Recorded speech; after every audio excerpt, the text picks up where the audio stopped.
नमस्कार, सत्य न्यूज 18 मध्ये आपल्या सर्वांचं स्वागत। आज भीमटेकडी या ठिकाणी डॉक्टर बाबासाहेब आंबेडकर स्थित पुतळ्याजवळील धम्मध्वजाजवळ आज 134वा धम्मध्वज दिन म्हणून साजरा करण्यात आला। या ठिकाणी उपस्थित बौद्ध धम्म प्रचार समितीचे सचिव गोपालजी इंगळे सर व बौद्ध धम्म प्रचार समितीचे अध्यक्ष भारतजी शहारे सर यांनी ध्वजारोहण केले आणि उपस्थित धम्म बांधवांना मार्गदर्शन केले। B.Ed आणि आता त्या PhD सुद्धा घेत आहेत। PhD फायनल झाला। तर यांचं जे कार्य आहे त्या ठिकाणी औरंगाबादला, त्या ठिकाणी त्यांची 27 आणि 28ला जी धम्म समिती आहे त्या दृष्टीने त्यांनी त्यासाठी जे पाहुणे ठरवण्यासाठी ते नागपूरला आलेले आहेत होते 2 दिवसाआधी, आणि नंतर आपल्या विहारामध्ये 2 दिवस थांबलेले आहेत तिथे। तर थोडंसं आमचं त्यांच्यासोबत चर्चा झाली धम्माबद्दल। तर त्यांनी त्या ठिकाणी काय करतात ते, त्यांचा जवळपास तो 110 एकरचा एरिया आहे। 110 एकरच्या एरियामध्ये त्यांनी 100 खाटाचं हॉस्पिटल सुरू केलेलं आहे। त्याच्यापैकी 50 खाटा त्यांच्या सुरू आहेत, आणखी 50 खाटा त्याच्यामध्ये वाढवणार आहेत। 100 खाटाचं हॉस्पिटल आहे। त्याचप्रमाणे पहिलीपासून तर 10वीपर्यंत त्या ठिकाणी शाळा आहे, आणि पुढच्या वर्षीपासून त्या CBSE सुद्धा शाळा सुरू करणार आहेत। आता त्यांनी याचं एक उदाहरण असं दिलेलं आहे की ही शाळा आपण का काढायची आहे, कारण की काळ फार विचित्र आहे।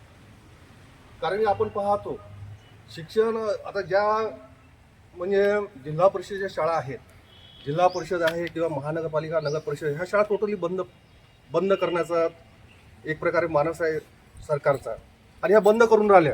आणि त्या ज्या शाळा आहेत ह्या शाळा त्या कॉन्ट्रॅक्टरला देऊन राहिलेल्या आहेत लीजवर, आणि कॉन्ट्रॅक्टरला लीजवर दिल्यानंतर तो कॉन्ट्रॅक्टर काय, जेव्हा तो त्या ठिकाणी शाळा सुरू करेल तेव्हा तो प्रत्येक विद्यार्थ्याकडून मोठ्या प्रमाणामध्ये पैसे घेईल, आणि यामुळे काय होईल, आपला जो समाजामधील जे मुलं आहेत या शिक्षणापासून वंचित राहतील। त्या दृष्टीने आम्ही या परिसरामध्ये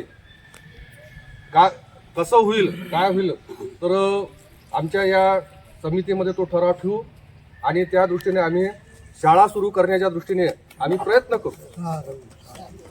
कारण की पुढं आवश्यकच आहे शाळा, म्हणजे शिक्षण आणि आरोग्य या दोन गोष्टी आपल्या समाजासाठी फार आवश्यक आहे, शिक्षण आणि आरोग्य।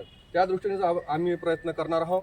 आणि सांगायचं झालं आर्याजी बाबतीत, आर्याजी सकाळी फक्त जास्तीत जास्त 2.5 ते 3 तास झोपतात, 2.5 ते 3 तास, आणि संपूर्ण आणि त्यांचं जे एक अभियान आहे गाव जोडो शहर अभियान, आणि दर दिवशी ते 3 ते 4 गाव घेतात, आणि त्या गावामध्ये जाऊन धम्माचा प्रचार करतात आणि प्रसार करतात, आणि त्या दृष्टीने त्यांना धम्माबद्दल कसं या शहराशी जोडलं जाईल त्या दृष्टीने त्यांचं ते कार्य वर्षभर चालू असते।